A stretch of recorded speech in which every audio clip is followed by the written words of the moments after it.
Olá a todos, sejam bem-vindos de volta. Hoje estamos com Larry Johnson, ex-analista de inteligência da CIA. Então, seja bem-vindo de volta ao programa. Sempre um prazer, Prof. Hagelin. Gosto das conversas.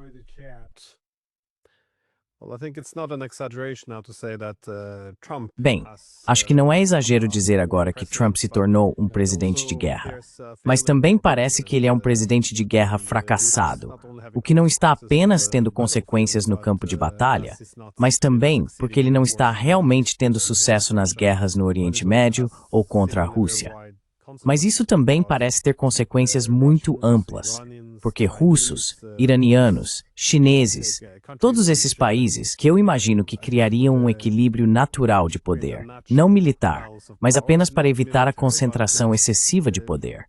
Vemos, em vez disso, eles cooperando cada vez mais contra os Estados Unidos, o que não é, acredito, benéfico para ninguém.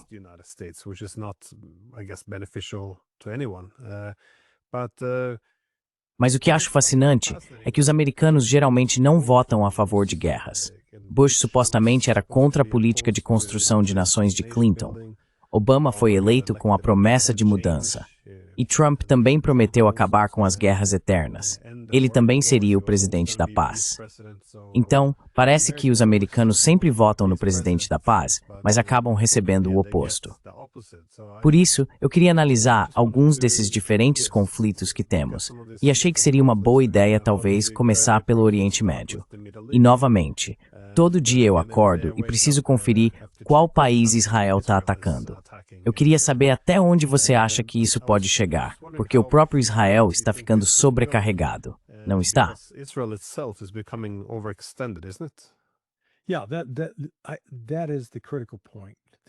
Sim, esse é o ponto crucial. Israel não tem recursos ilimitados, capacidades ilimitadas, mão de obra ilimitada. Tudo é finito. É um país pequeno, com apenas 8 milhões de pessoas. Provavelmente menos agora, com o número de pessoas que fugiram para o exterior após os diferentes conflitos e ataques, tanto pelos Houthis quanto pelo Irã. O que realmente me fascina, continuo usando a imagem de um livro escrito por Leon Norris há 50 anos chamado Mila 18. Era sobre o levante no gueto de Varsóvia por um pequeno grupo de combatentes judeus e como eles resistiram ao exército alemão por 3 semanas.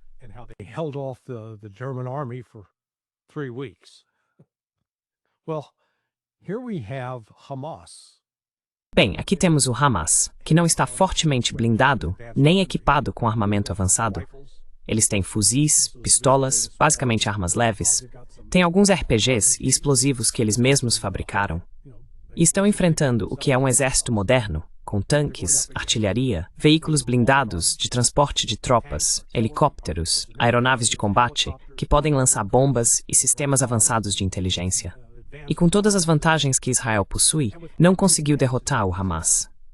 Agora, não acredito que isso tenha sido uma escolha deliberada, porque os israelenses estão infligindo baixas terríveis aos palestinos.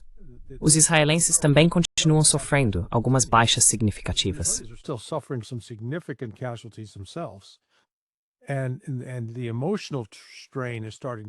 E o desgaste emocional está começando a aparecer com um aumento nos suicídios entre soldados ou reservistas israelenses, porque essas são pessoas que ainda têm consciência e são assombradas pelo assassinato de crianças e mulheres, em particular, que está ocorrendo em Gaza.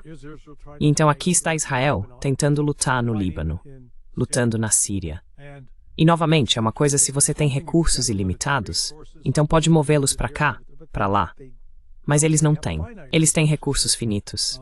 E então os Houthis continuam lançando, de vez em quando, mísseis contra Israel. E diante de todo esse cenário, continuam com bravatas sobre atacar o Irã novamente.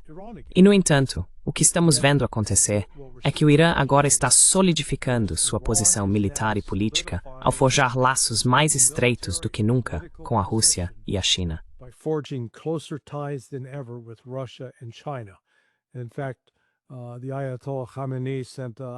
Na verdade, o Ayatollah Khamenei enviou Ali Larijani a Moscou com uma mensagem direta do Ayatollah para Putin. Então, diferente do passado, quando o Irã relutava em ser muito dependente ou ter uma relação muito próxima com a Rússia e a China, agora houve uma reviravolta completa. uma mudança total. Eles estão realmente fortalecendo os laços e trabalhando em coordenação com a Rússia e a China. Tanto a Rússia quanto a China estão dispostas e felizes em colaborar porque reconhecem que agora enfrentam uma luta global contra o Ocidente, liderado pelos Estados Unidos, que tem a intenção de destruir os três. Querem a destruição da Rússia, da China e do Irã. Acho que eles agora perceberam isso e estão reagindo.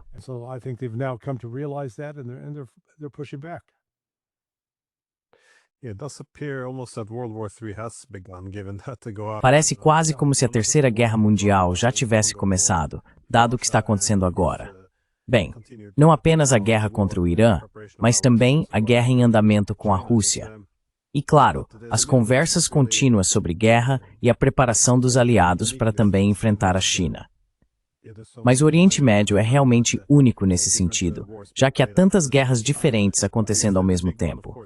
Acho que a principal, no momento, é a Síria. Como você entende isso? O processo de dividir a Síria em esferas de influência ou de fragmentá-la em partes. Na sua opinião, isso já começou?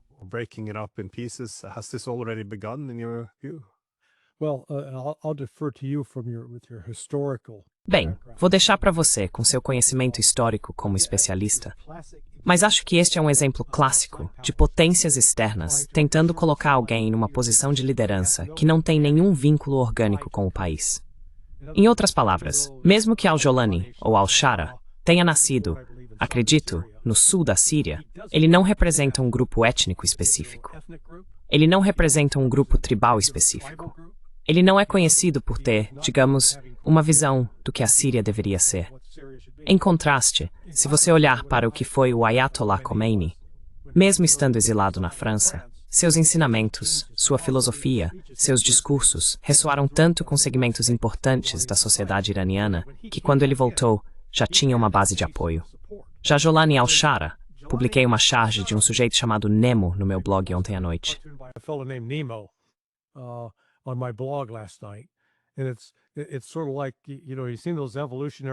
É como sabe, você já viu aqueles gráficos evolutivos que vão de um molusco marinho até os macacos, e então o homem finalmente anda ereto. Qual seria o gráfico evolutivo do ISIS, al-Nusra, HTS, Hayat Tahrir al-Sham? Até ei, eu sou o presidente da Síria al-Shara. Ele é um artifício, um dispositivo artificial criado pelo Ocidente para tentar criar essa ilusão de ok, agora temos um novo sírio no comando. E, no entanto, ele não tem base natural ou laços com os drusos, com os curdos, com as tribos beduínas, com os alauítas ou com os cristãos.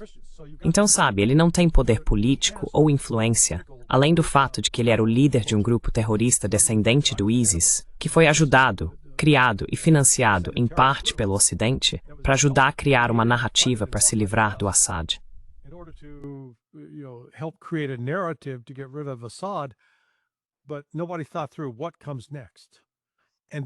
Mas ninguém pensou no que vem depois. E então, como ele adquire legitimidade? Sem essa legitimidade, é como bater em uma bola de mercúrio com um martelo. Ela se fragmenta em várias bolas menores. E aí você vê os beduínos lutando contra os drusos. Há divisões até mesmo entre os drusos. Há os sunitas das tribos, ataques contra alauítas e cristãos. É simplesmente uma receita para o caos contínuo. E eu acho que, sabe, os Estados Unidos e o Reino Unido não têm nenhuma capacidade real de influenciar os acontecimentos lá, a não ser criar ou prolongar o caos. E Erdogan, apesar de suas pretensões de grandeza, acho que chegou aos limites do seu poder.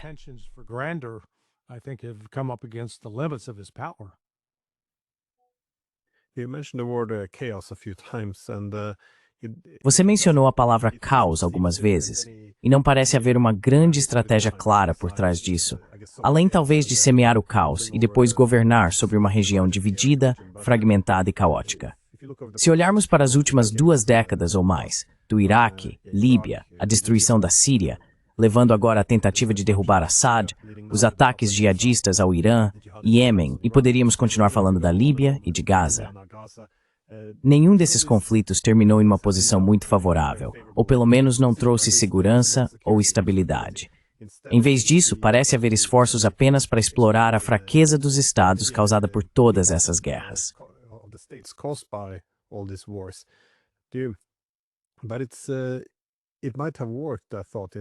Mas eu pensei que isso poderia ter funcionado. Se houvesse um hegemon, você simplesmente enfraquece todos os atores regionais, então domina. Mas isso está atraindo muitos grandes jogadores, como o Irã, junto com outros atores como a China e a Rússia. Você vê alguma colaboração entre grandes potências aqui? Porque, como você mencionou no passado, teria sido impensável para o Irã se vincular tão estreitamente e se tornar dependente. Mas isso funciona nos dois sentidos. Você vê apoio vindo dos chineses e dos russos? Quero dizer, eles veem isso agora como uma luta global contra os Estados Unidos.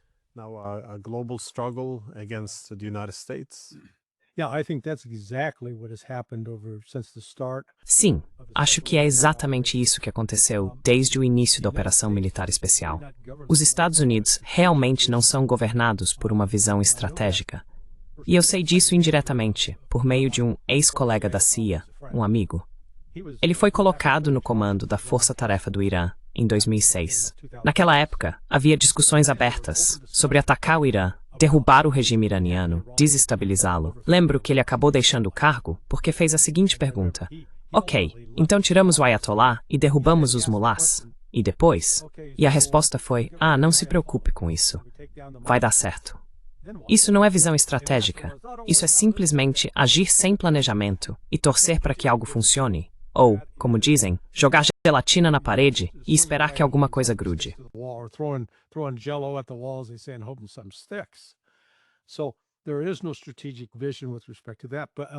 Então, não há uma visão estratégica em relação a isso, além do fato de que eles querem enfraquecer e destruir a Rússia.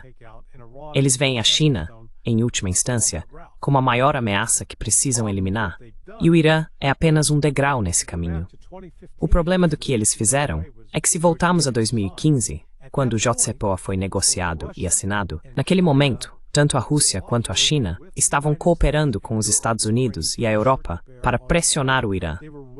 Eles estavam dispostos a apoiar sanções contra o Irã. Agora, em apenas 10 anos, um período curto de tempo, isso se inverteu completamente. Tanto o Irã quanto a China perceberam que não podem mais depender ou estar ligados de uma forma que não consigam se desvincular do sistema financeiro ocidental. Eles estão tendo que criar uma alternativa.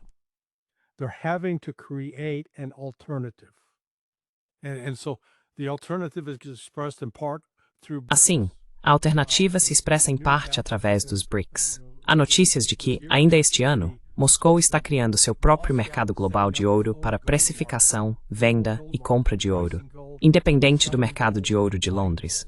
Ou seja, eles estão se separando disso. A Rússia agora criou seu próprio negócio de seguro marítimo. São chamados de navios fantasmas. O único motivo de serem chamados assim é que esses navios não são mais segurados por Londres. Agora, estão sendo segurados a partir de Moscou.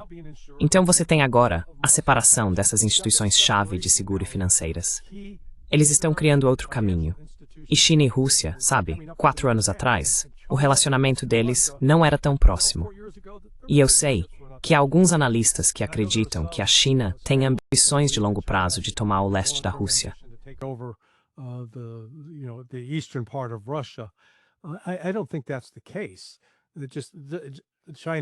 Não acho que seja esse o caso. Os chineses nunca foram conquistadores agressivos de terras em nenhum momento de sua história.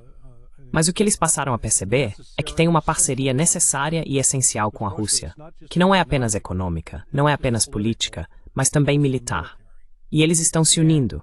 Por exemplo, enquanto falamos hoje, os iranianos estão em Moscou, se reunindo com a delegação trilateral: Rússia, China e Irã. Eles estão falando abertamente que o tema é o programa nuclear do Irã, e como tanto a Rússia quanto a China estarão lá para ajudar a defender o Irã contra futuros ataques, ou pelo menos garantir que o Irã esteja equipado com o que precisa para se defender, já que provou ser bastante capaz de infligir mais danos a Israel do que Israel é capaz de infligir ao Irã.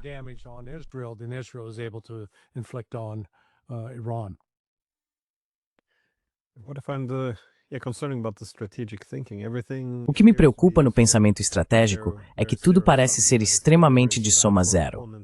Ou seja, tudo que é ruim para nossos adversários é automaticamente considerado bom para nós, o que dificulta muito criticar políticas estúpidas. Como você mencionou, com todas as sanções, toda vez que há uma sanção sobre seguros, bancos, moedas, seja o que for, a política econômica do hegemon que o Ocidente político costumava ter é minada. Cada vez que essas sanções são aplicadas, as outras potências respondem criando alternativas. Então acaba-se novamente, isso parece ser uma regra fundamental das sanções se elas forem severas e prolongadas, o resto do mundo aprenderá a viver sem você. E parece que é isso que está acontecendo.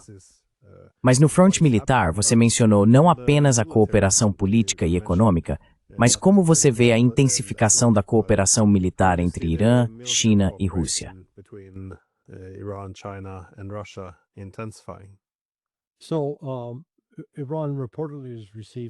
Então, aparentemente, o Irã recebeu várias aeronaves de combate avançadas da China. Eu não vejo isso como algo crucial para a estratégia militar do Irã. Elas podem ser úteis, talvez, para reforçar a defesa aérea e combater aeronaves de combate vindas de Israel. Mas a disposição do Irã, agora, de aceitar ajuda, é algo novo. Você sabe, Rússia e China sempre ofereceram assistência ao Irã. Mas antes de 13 de junho, daquele ataque em 13 de junho, o grupo mais moderado, os pragmáticos e outros, dizia: "Não, por favor, eu prefiro fazer sozinho. Queremos ser independentes. Queremos ser amigos de vocês. Mas simplesmente não precisamos desse tipo de ajuda." Bem, isso agora mudou.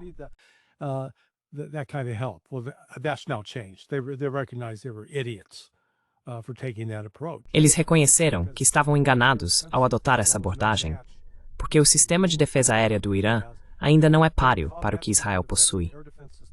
O único sistema de defesa aérea comprovado em combate e eficaz no mundo atualmente está na Rússia. A China tem um sistema, mas eu não sei são os parâmetros técnicos dele. Tudo o que sei é que ele não foi testado em combate contra uma variedade de sistemas, enquanto da Rússia teve que lidar com Storm Shadows, foguetes HIMARS, projéteis de Seyhan, e solidades de stemming que foram usados contra ele e mostraram as casas.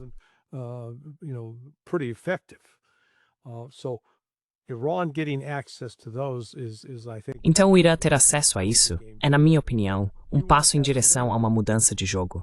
Os Estados Unidos têm poder militar limitado. Isso tem sido, eu acho, o mais...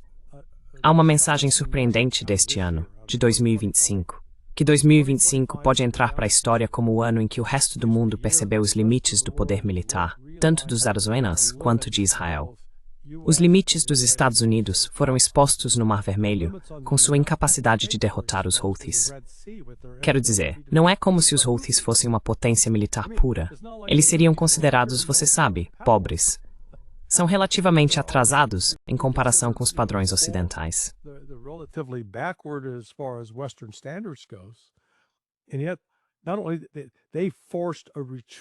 E ainda, não só isso, eles forçaram a retirada dos Estados Unidos do Mar Vermelho porque se tornou caro demais para os Estados Unidos manterem as operações. Só um mês custou bem mais de 2 bilhões de dólares. Quero dizer, eles perderam quase 1 bilhão de dólares só em equipamentos, sem nem contar o custo de manter o grupo de ataque de porta-aviões no mar. E ainda tem Israel, que sempre viveu sob o mito de uma máquina militar israelense invencível. Agora eles estão há 21 meses em uma guerra contra o Hamas que não conseguiram vencer. E além disso, o domo de ferro deles acabou sendo um fracasso, já que foi destruído por mísseis balísticos iranianos e mísseis hipersônicos. Além disso,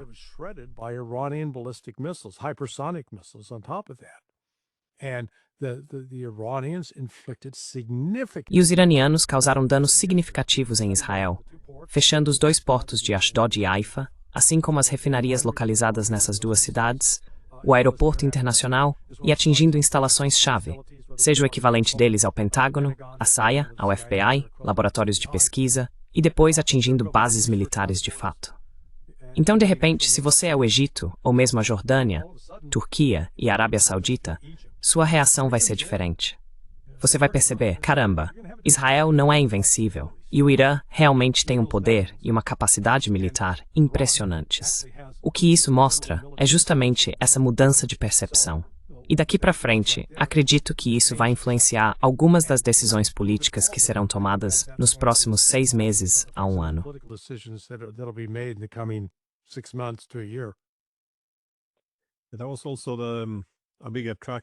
Isso também foi uma grande atração para a OTAN na Europa. Tem sido a única instituição de segurança na Europa desde o fim da Guerra Fria. Então, ou você faz parte dela, ou não faz parte de nenhuma comunidade de segurança. Mas também havia a ideia de que os Estados Unidos, como hegemonia militar, teriam a palavra final em qualquer conflito ao redor do mundo. Isso também era muito assumido pelos europeus em relação à Ucrânia. Enquanto a guerra, ou os Estados Unidos, permanecessem envolvidos, acabariam prevalecendo. Mas como você disse, isso já não é mais o caso. Isso me leva a uma pergunta sobre a Ucrânia, porque, bem, de uma forma diferente de Israel, mas ainda assim, parece estar se esgotando cada vez mais. Isso não é sustentável.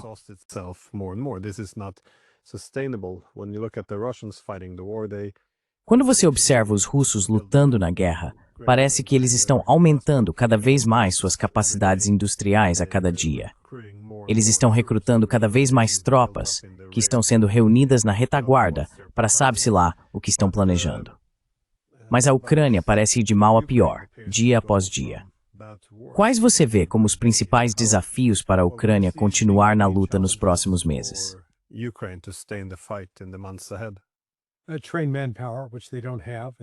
Uma mão de obra qualificada que eles não têm e não têm como conseguir.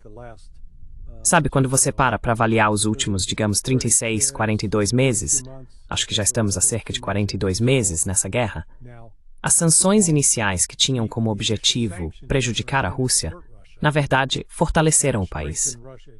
Isso mostrou à Rússia, olha, vocês vão ter que fazer isso sozinhos. E vocês têm todos os recursos naturais dentro do seu próprio país, então não precisam de nenhum desses relacionamentos externos. E como resultado, nos últimos 3 anos, em vez de a economia russa entrar em colapso, no ano passado ela cresceu a uma taxa de 4,4%. Neste ano, a taxa de crescimento diminuiu devido às políticas econômicas russas para conter a inflação.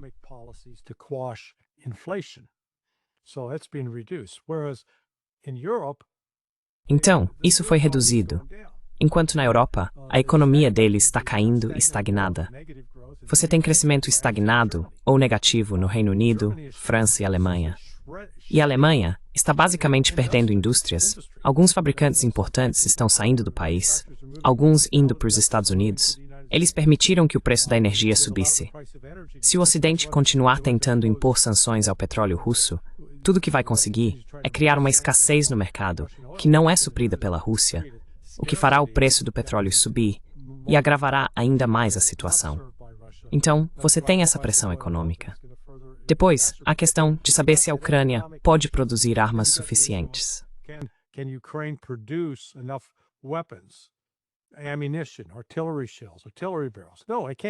Munição, projéteis de artilharia, canos de artilharia.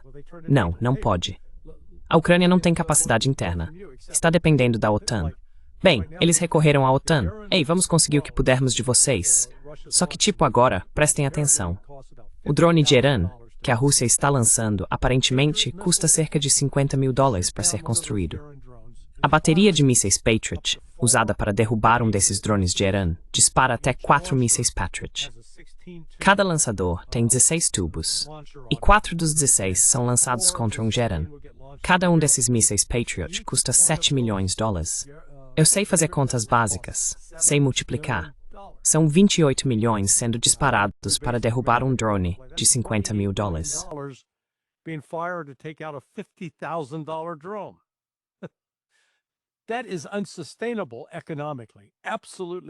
Isso é economicamente insustentável. Absolutamente insustentável. Se Trump enviasse as 17 baterias de que estava falando, seriam mais de $1 bilhão logo de cara. E aí você se depara com o problema. Basta fazer as contas. Para 10 baterias, você tem 4 lançadores por bateria. Então são 40 lançadores no total.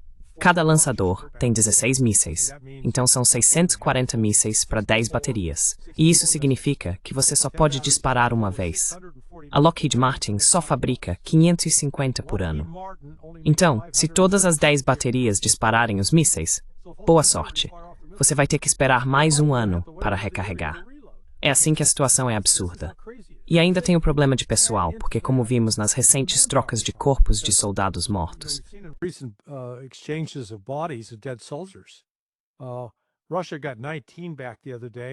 A Rússia recuperou 19 recentemente. E eles entregaram 1.000 ucranianos. E os números têm sido 1.000. Eles entregaram quase 8.000 corpos nas últimas 3 semanas. E o total de mortos russos é inferior a 50. Certo? Então, aí está uma evidência clara das perdas desproporcionais que a Ucrânia está sofrendo. E quando você percebe que, sabe, você pode recrutar alguém na rua, isso não significa que essa pessoa está pronta para operar em um ambiente de combate. Sinceramente, esse processo vai levar cerca de um ano. Eu recomendaria. As pessoas podem ir ao YouTube e assistir episódios de uma série da HBO chamada Band of Brothers.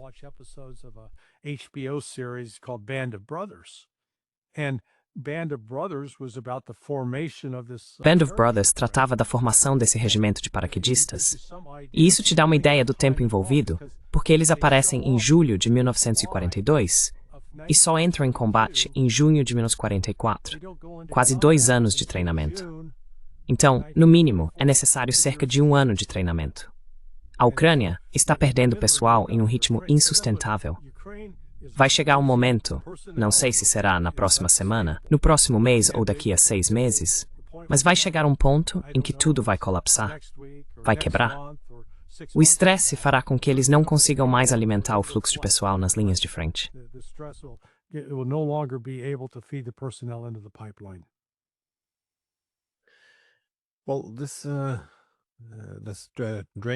Bem, esse esgotamento dos mísseis, ou dos mísseis interceptores, tornando a capacidade de combate insustentável. Isso também foi um tema na guerra contra o Iêmen, já que eles usavam drones bastante baratos e os americanos tinham que disparar seus mísseis caríssimos a partir de navios e depois voltar para recarregar. Na prática, simplesmente não era sustentável. Mas os russos estão aumentando consideravelmente o uso de drones. Então, essa conversa sobre enviar Patriots é uma contramedida agora. Isso visa, pelo menos, tentar proteger alguns locais estratégicos, ou é só conversa fiada e a sensação de que precisam fazer alguma coisa?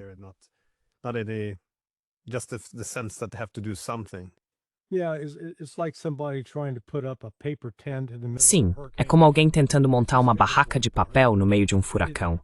Vai simplesmente ser destruída. Os Estados Unidos não têm nenhum sistema de armas, além do sistema nuclear, que poderiam enviar para o teatro de operações e usar de forma que mudasse o rumo da guerra. Se eles fornecessem uma arma nuclear, sim, isso mudaria o curso da guerra. Isso levaria ao fim da civilização ocidental e causaria perdas simplesmente inacreditáveis. Mas não acho que eles sejam tão loucos. Pelo menos espero que não. Mas até agora, isso é inevitável. Assim como a derrota da Alemanha nazista na Segunda Guerra Mundial, após a Batalha de Stalingrado, o destino alemão estava selado. E foi ainda mais selado depois da Batalha de Kursk.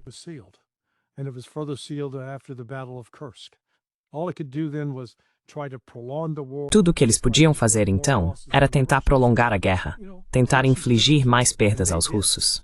Mas você sabe, os russos conseguiram suportar isso, e de fato suportaram. No final, eles prevaleceram.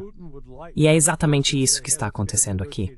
Claro, Putin preferiria dizer, ei, vamos chegar a um acordo negociado, vamos parar a matança agora, mas estas são as nossas condições, e as condições não mudaram. O território que foi incorporado por plebiscitos em setembro de 2022 agora faz parte permanentemente da Rússia.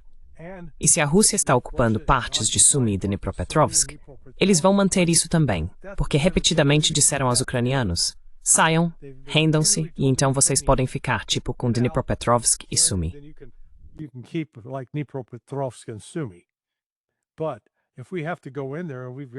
Mas se tivermos que entrar lá, e já lutamos, e tivemos homens morrendo por isso, vamos ficar com isso. Então, você escolhe. A Ucrânia agora está em modo de desespero, porque até a semana passada, eles diziam, de jeito nenhum, não vamos participar de mais conversas com a Rússia. Agora, nessa semana, eles estão dizendo, ei, Rússia, podemos nos encontrar? Vamos nos encontrar na Turquia essa semana para conversar. Eles estão recebendo uma pressão enorme dos Estados Unidos para tentar, entre aspas, resolver isso, ou, pelo menos, manter a aparência de que estão dispostos a negociar. Mas quem acha que a Rússia vai suavizar sua posição? Eu acho que a posição da Rússia está ficando mais dura a cada semana. Principalmente, não sei se você teve a chance de ler o artigo que publiquei no Sonar 21 na outra noite, sobre a guerra da CIA contra a Rússia.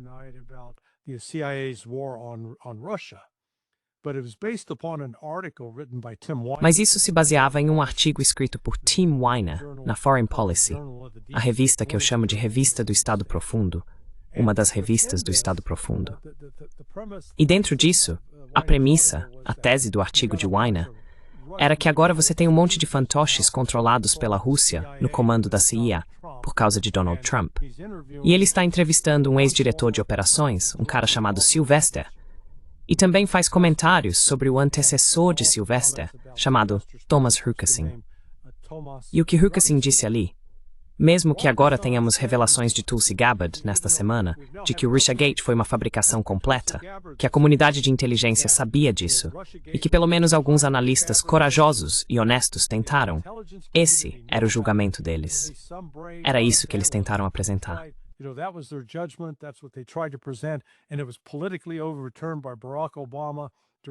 E isso foi politicamente revertido por Barack Obama, que orientou James Clapper, John Brennan e James Comey a criar uma narrativa alternativa. Então, mesmo que em 2016 e 2017 eles soubessem que era uma mentira, aqui está Tim Weiner citando esse ex-chefe de operações da CIA, o cara responsável por todos os espiões no exterior, xingando a Rússia e ordenando que agentes da CIA saíssem para recrutar terroristas para atacar a Rússia. Sabe, os russos talvez já soubessem disso antes. Mas uma vez que isso apareceu por escrito, acho que os russos tiveram que recuar e dizer, ok, a CIA sabia que isso era uma mentira. Eles sabiam que o Russiagate, a interferência russa, era uma mentira.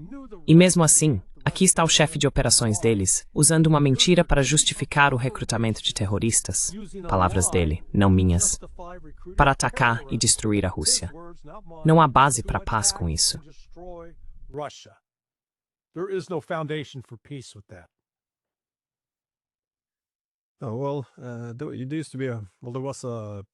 Bem, houve uma matéria, acho que foi há 2 anos, ambas no New York Times, em que reconheceram que os Estados Unidos efetivamente sequestraram os serviços de inteligência ucranianos, ou seja, os reconstruíram do zero para poder usá-los contra a Rússia. E isso foi um dos principais motivos para Putin invadir a Ucrânia em 2022. Mas achei interessante, como mencionado, todo o evento do Russiagate. Isso foi realmente importante para gerar mais apoio ao confronto com a Rússia e efetivamente tornou qualquer tentativa de desescalada quase criminosa, como se fosse algum tipo de apaziguamento. Mas agora que sabemos o que sabemos, bem, alguns de nós já dizíamos isso desde 2016, que obviamente o Russiagate foi uma grande farsa. Since 2016, that obviously the Russiagate was a big hoax, but now that it's out in the open, mas agora que isso veio à tona, não dá mais para negar que eles sabiam que era falso, e mesmo assim insistiram só para aumentar as tensões. Você pensaria que isso poderia ser usado como uma forma de diminuir a escalada, agora que sabemos que a guerra foi construída sobre uma fraude e que estamos perdendo a guerra? Certamente isso seria uma maneira de mudar a narrativa, porque, novamente, uma das coisas que as agências de inteligência fazem é controlar a narrativa. E agora que estamos perdendo a guerra, você não esperaria ver algum esforço para mudar a narrativa? Porque tem que haver algum tipo de plano, como você disse, já que os ucranianos estão sendo exauridos.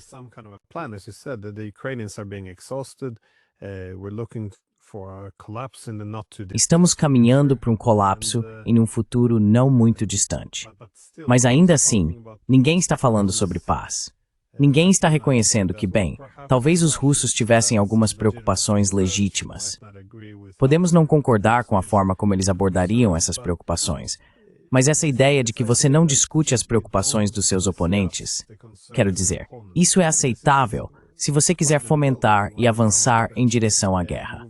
Mas agora que perdemos a guerra, ou seja, OTAN, nós perdemos a guerra, não precisa ser algo.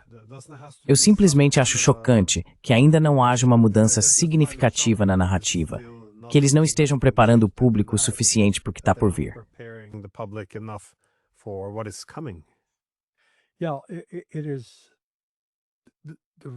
Sim, é isso.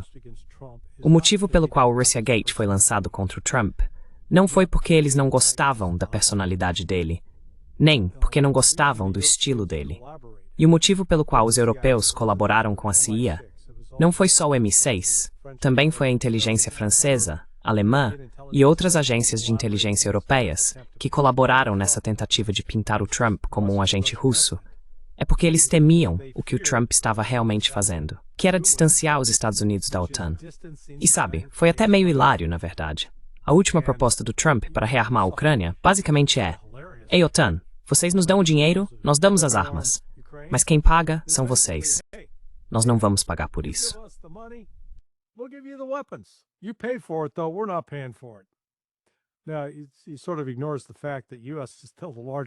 Agora, ele meio que ignora o fato de que os Estados Unidos ainda são o maior contribuinte financeiro da OTAN. Então é como se estivéssemos pagando a nós mesmos. Mas ao jogar isso para a OTAN, você viu agora, sabe, a Meloni na Itália? Ah, desculpa, estamos quebrados, não temos dinheiro aqui. Orbán, não vamos participar. Fico, não. Macron, não, eu não vou, sabe? Então, de repente, aquela narrativa que a gente ouvia tanto de que a OTAN está mais unida do que nunca, sumiu. Quando chega a hora de pagar a conta, todo mundo está ocupado procurando o chapéu debaixo da mesa, tentando deixar o tio Sam lá. Você paga. Então, sabe, e se eles não pagarem, é loucura achar que vão receber as armas. E já falamos, mesmo que mandem as armas, elas são completamente inúteis.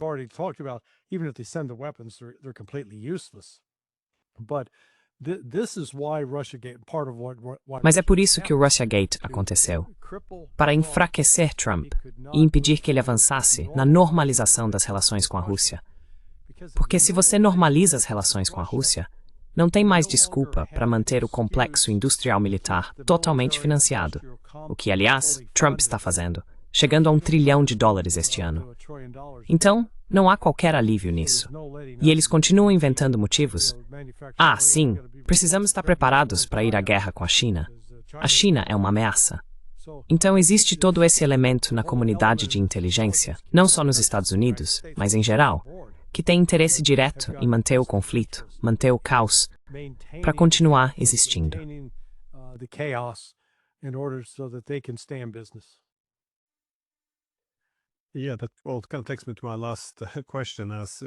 Sim, isso me leva à minha última pergunta. Bem, você já abordou isso, esse novo entusiasmo na Europa de que Trump finalmente entraria na guerra, e aparentemente agora ele tornou essa guerra sua. Mas esse entusiasmo pareceu durar pouco, porque perceberam que entrar na guerra significa: nós vamos vender armas para vocês. Mas essa é a questão. Os Estados Unidos têm armas para vender e a Europa tem dinheiro para comprá-las? Porque você mencionou que os europeus estão quebrados, ou pelo menos não querem desembolsar o dinheiro. Mas até que ponto os Estados Unidos realmente têm as armas que querem vender? Ouvi Trump falar sobre muitas baterias Patriot que poderiam ser enviadas pelos europeus e que os Estados Unidos eventualmente as substituiriam. Qual é a realidade? Porque parece haver muita conversa fiada aqui. Ele falou sobre um país europeu que teria muito a enviar, mas eu gostaria de saber qual. O que está realmente acontecendo com essa notícia de que os Estados Unidos estão entrando na guerra?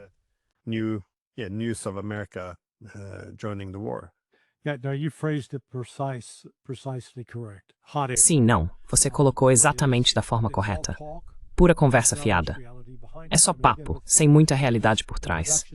Quero dizer de novo, só com a produção dos mísseis Patriot, vamos supor que você consiga produzir uma bateria de mísseis Patriot em um ano. Agora, se você analisar vários sistemas de armas diferentes, como o caça F-35, dizem que leva entre 18 e 24 meses para produzir. O bombardeiro B-2, 18 meses. O tanque M1 Abrams, dizem que está levando de 18 a 24 meses para produzir. E isso quando você já começa com a carcaça do tanque pronta. eles só estão reformando para modernizá-lo. O total de mísseis Patriot produzidos por ano era de 550. Eles dizem que talvez consigam aumentar para 700. O que, quando você para pensar, espera aí, 700? Isso significa que você está fabricando mísseis suficientes para equipar 25 baterias diferentes. Enough missiles to fire out of 25 different batteries. It's nothing. I mean, Não é nada.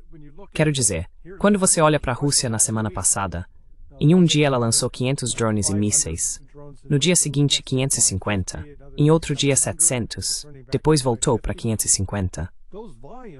Esses volumes são enormes. E quando você considera que para cada um desses drones, eles teriam que disparar 4 mísseis Patriot, seriam necessários cerca de 3.000 mísseis Patriot, que simplesmente não existem. Em relação aos projéteis de artilharia, de 155 milímetros, eles deveriam estar produzindo cerca de 70.000 por mês, mas na verdade só conseguem fazer 40.000 por mês, o que dá cerca de 500.000 por ano. Bem, a Rússia está produzindo, acho que algo em torno de 1 milhão por mês, sozinha. Então você não encontra um único sistema de armas no Ocidente em que eles consigam uma produção robusta, em massa. Para aumentar a escala, a de exportar sua posição, que seria esperado em um ambiente de combate. that might be expected in a modern combat environment.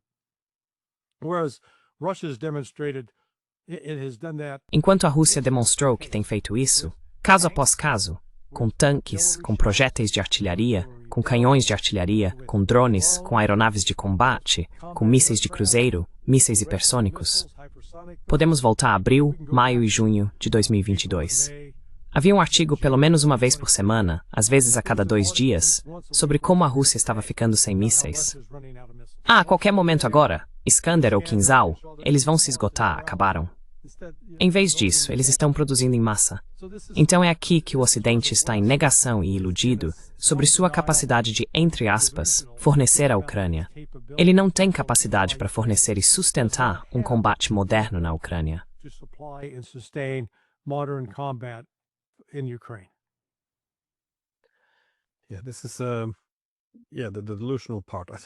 Sim, a parte delirante. Acho que essa é uma descrição muito boa, porque parece que já nos esgotamos completamente na guerra com a Rússia. Também nos esgotamos agora no Oriente Médio. E neste momento não estamos apenas esgotados militarmente, mas também economicamente. E em termos de legitimidade política. E agora parece que estamos nos voltando uns contra os outros. Ou seja, com tarifas e guerras comerciais. Não há mais lealdade real entre nós. E ainda assim, com tudo isso acontecendo, fala-se sobre a necessidade de confrontar a China. É só. Parece que só estamos dobrando a aposta. Não há reversão. É difícil para mim ver como algo disso pode se desenrolar de forma adequada, o que me deixa preocupado. O que vai acontecer?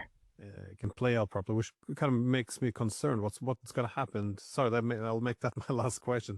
What is going to happen in Desculpe, vou fazer essa minha última pergunta.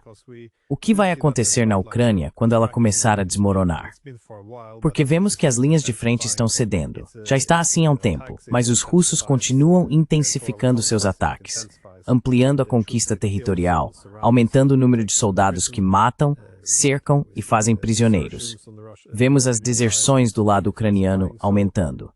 E não há nada que possamos fazer para mudar esse cenário.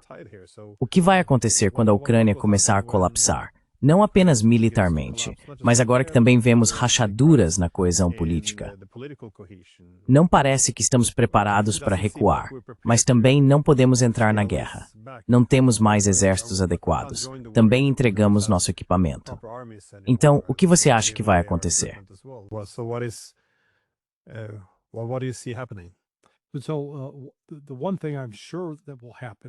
Então, a única coisa da qual tenho certeza que vai acontecer é que haverá um aumento de refugiados ucranianos indo para a Polônia, para a Romênia, para os estados vizinhos. Eles vão fugir para atravessar a fronteira porque os russos estão chegando. Eu prevejo totalmente que a Rússia vai tomar o controle de Kiev, que eles vão tomar o controle de Odessa, que eles não vão parar até que a Transnistria também esteja sob seu controle. E seja isso este ano ou no próximo, é aí que as coisas vão acabar. Nesse ponto, precisamos olhar para dois cenários diferentes e considerar os dois extremos. O resultado preferido é que o Ocidente admita: ok, sim, estávamos errados. Vamos negociar com a Rússia sobre o que eles chamam de causas raízes, que é sobre a OTAN, e voltar a considerar um acordo de segurança que Putin propôs a Joe Biden em dezembro de 2021, que acabou sendo rejeitado por aquele idiota, Antony Blinken.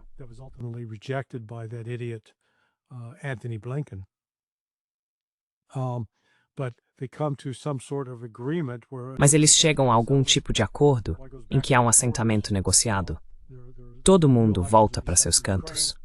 Novas eleições serão marcadas para a Ucrânia. Mas a Rússia vai desempenhar um papel significativo porque eles não querem que outro governo semelhante ao de Bandera assuma, financiando terrorismo e guerra de guerrilha dentro da Rússia. A possibilidade mais alarmante é se seguirmos a retórica que vem da Alemanha, em particular com Merz, e depois com esse general alemão de aparência estranha, Freud, não tenho certeza do nome dele. E além disso, os comentários do comandante europeu, General Donohoe, outro dia, falando sobre atacar a Rússia. General Donahue the other day, talking about attacking Russia. So you could see military attacks on. Então, você poderia ver ataques militares a ativos russos no Báltico, a possibilidade de um ataque da OTAN contra Kaliningrado e ou a inserção de tropas da OTAN na Ucrânia, momento em que elas se tornarão alvos. A Rússia deixou claro que qualquer ataque, especialmente com mísseis de longo alcance, ao seu território por forças da OTAN, levará à retaliação dentro desses países da OTAN.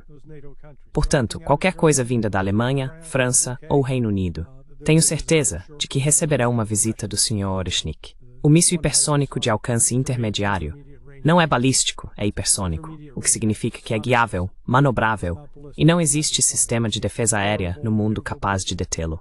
Então, espero por um desfecho diplomático, mas temo que estaremos diante de algo muito mais próximo de um desfecho militar.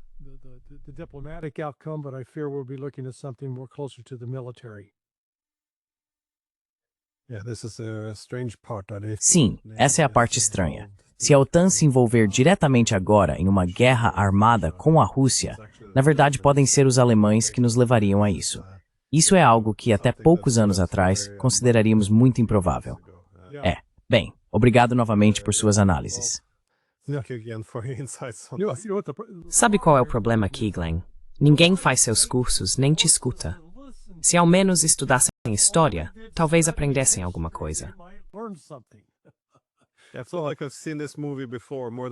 Eu sinto que já vi esse filme antes, mais de uma vez. Dá pra ver como isso vai se desenrolar. E também foi desnecessário.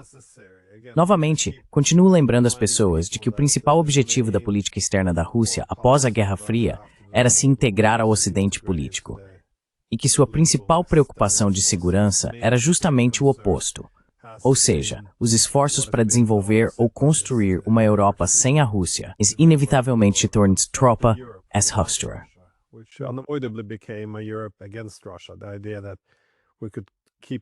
A ideia de que poderíamos simplesmente manter o maior país da Europa fora da Europa, ao reviver o bloco militar da Guerra Fria e toda a lógica da Guerra Fria, uma estrutura de soma zero, tudo relacionado à segurança, deveria ter sido muito previsível. Lembro que quando escrevi minha tese de doutorado sobre isso há mais de uma década, me diziam: não, a OTAN não é de soma zero. A Rússia é que tem uma mentalidade de soma zero. Não é que estamos expandindo para as fronteiras deles. Não é que estamos colocando mísseis lá. É só que a Rússia vê isso como uma ameaça. Mas isso está, sabe, só na cabeça deles. É realmente impressionante como viemos parar aqui.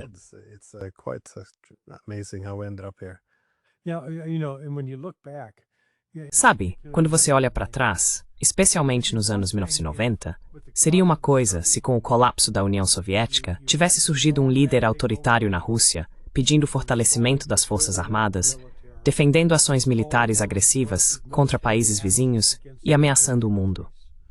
Mas não foi isso que aconteceu. Foi justamente o contrário.